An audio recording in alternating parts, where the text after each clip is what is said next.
नमस्कार। आज 32वां दिन है, किसान आंदोलन कर रहे हैं। वैसे 4 महीने हो गए किसानों को आंदोलन करते हुए। पहले पंजाब में ही कर रहे थे, अब वो दिल्ली पहुंच गए हैं आंदोलन करते करते। और दिल्ली में पंजाब से, हरियाणा से, यूपी से, राजस्थान से, गुजरात से, महाराष्ट्र से किसान लोग पहुंचे और आ रहे हैं और आ रहे हैं। Inflow of the farmers Delhi की तरफ हो रहा है। अब हर एक किसान समझने लग गया है ये जो फार्म लॉ है जो सरकार ने बनाया है, ये हमारी फेवर में नहीं, हमें लाभ देने के लिए नहीं, बल्कि कारपोरेट्स को लाभ देने के लिए बनाए गए हैं। देखिए ना, अभी फार्म लॉज इंट्रोड्यूस भी नहीं हुए थे, उनका मसौदा पार्लियामेंट में रखा भी नहीं गया था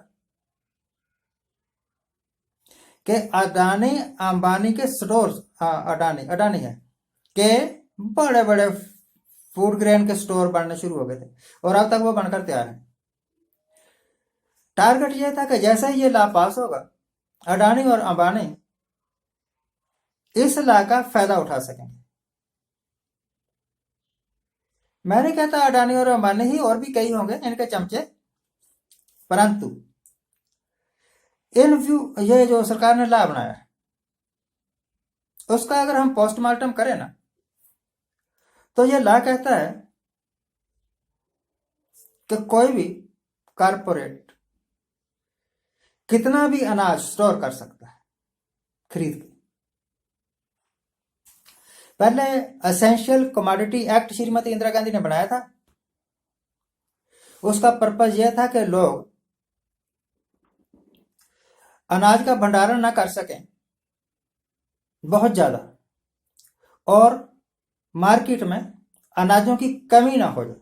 अगर वो भंडारण कर लें, बड़े बड़े सेठ, बड़े बड़े लाले, अनाज मार्केट से खरीदा और भंडारण कर लिया, और महीने 2 महीने बाद मार्केट में फूड ग्रेन नहीं होंगे, पल्सेस नहीं होंगी, ऑयल सीड्स नहीं होंगे, तो इन चीजों के दाम नेचुरली बढ़ेंगे और बढ़े हुए दामों पर वो बेचते थे। इसी चीज को फिर एक टर्म दी गई, ब्लैक मार्केटिंग, काले बाजारी है, इसी को कहते हैं काले बाजारी। एसेंशियल कमोडिटी एक्ट, आवश्यक वस्तु अधिनियम बनाया गया, और फिर जो बड़े बड़े व्यापारी लोग थे, आड़तीय लोग थे, जो अनाज का भंडारण करके फिर बाद में ब्लैक मार्केटिंग किया करते थे, उनके ऊपर लगाम लगी और सरकार इस काबिल हो सकी कि अनाजों की, दालों की, ऑयल सीड्स की कीमतें कंट्रोल में रखी जा सके। अब यह सरकार उस सारे लॉ को स्क्रैप कर रही है। अब कोई भी व्यापारी कितना भी अनाज खरीद के रख सकता है और जब वो चाहे तब वो बेचेगा।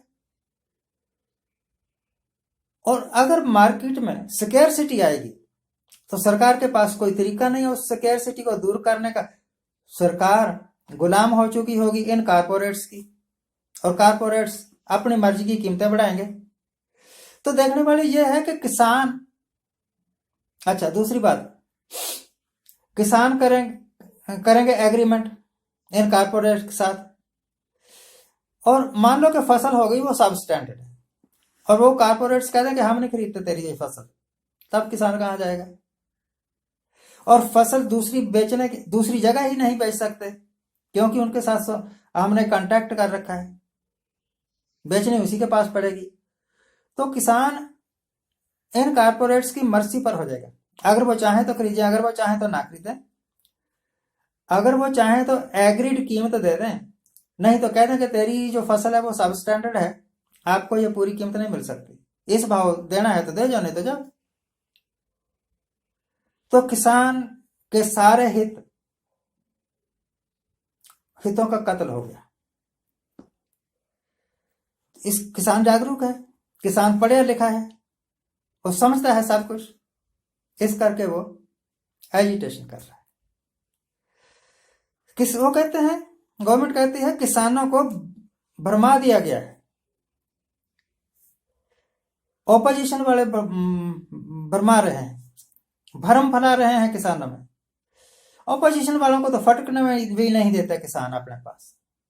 कोई कांग्रेसी देखा उधर जाता है, कोई बीएसपी वाला देखा उधर जाता है, कोई एसपी वाला देखा वो बिल्कुल नहीं, जाओ आप।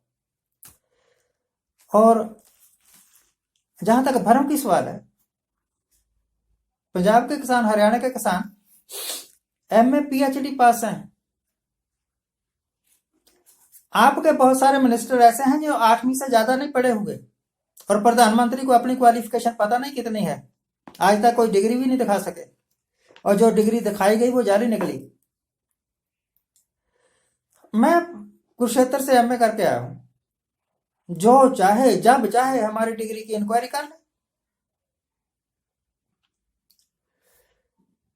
तो पढ़े लिखे किसान,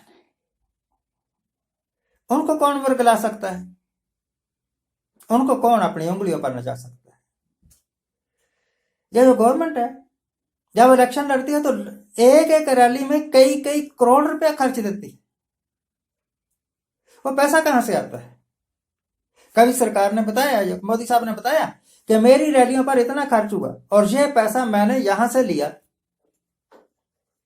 आप तो ये कुछ कमाते नहीं है, चाहे मोदी हो या दूसरा कोई पॉलिटिशियन हो।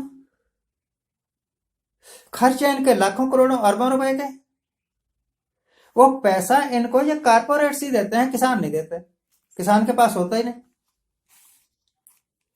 किसान ही क्यों हमेशा कर्जदार होते हैं? ये जो पॉलिटिशियन है ये कर्जदार क्यों नहीं होते? और क्यों बड़े बड़े इंडस्ट्रियलिस्ट, बड़े बड़े हीरा व्यापारी, मेहुल चोकसी जैसे, नीरव मोदी जैसे, विजय माल्या जैसे, क्यों लाखों करोड़ रुपया बैंकों का लूट के विदेशों में चले गए? उनके ऊपर तो सरकार कोई ला नहीं ला सकी। उनको तो आज तक किसी ने रिकवरी नोटिस नहीं भेजा। किसान ने किसी 2 लाख रुपए देने हो तो पता नहीं क्या क्या करना पड़ता है। कईयों को तो जेल भी हो जाती है क्योंकि पैसा नहीं होता। इसी करके किसान आत्महत्या कर रहे हैं। किसी इंडस्ट्रियलिस्ट ने आत्महत्या की है क्या? तो सरकार ने जितने भी लाभ बनाए हैं ना, वो टिल्ट करते हैं ये जो कारपोरेट्स हैं इनकी फेवर में, और अगेंस्ट हैं वो सारे किसानों के। इस करके किसान आंदोलन कर रहे हैं और सरकार सुन रही है। सरकार सुने या ना सुने, अब किसान ये ला मानने वाले नहीं है। सरकार ये दिखाना चाहती है कि हम किसानों की बात सुन रहे हैं, पर वो सुन नहीं रही। उनकी किसानों की तो एक ही मांग है, भैया ये जो लाभ बनाए हुए है ना, हमें नहीं चाहिए, इनको वापस ले लो। और इसमें हर्ज क्या है? ले लो वापस, दोबारा फिर बनवा लेना किसानों से बातचीत करके।